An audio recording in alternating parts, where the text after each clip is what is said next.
Welcome to LawSnoop, where we break down legal myths and uncover the truth behind complex cases.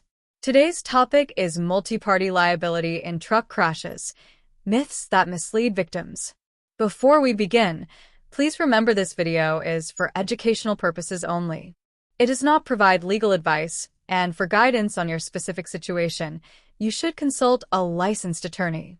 One common myth is that liability in a truck crash always falls on a single party, usually the driver.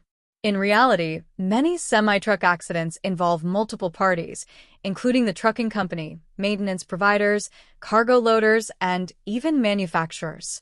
Courts often examine each role to determine who shares responsibility. Another myth is that victims can only pursue one defendant.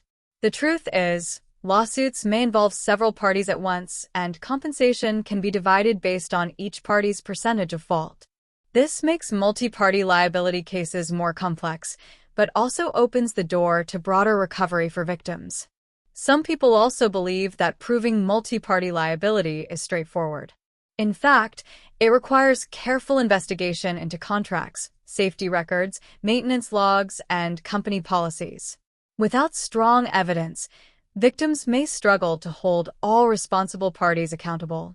Understanding multi-party liability is critical. It ensures victims know that responsibility doesn't stop with the driver, and that trucking accidents often involve a web of negligence that must be untangled in court. Thanks for listening to LawSnoop, where we bust legal myths and bring clarity to complex issues.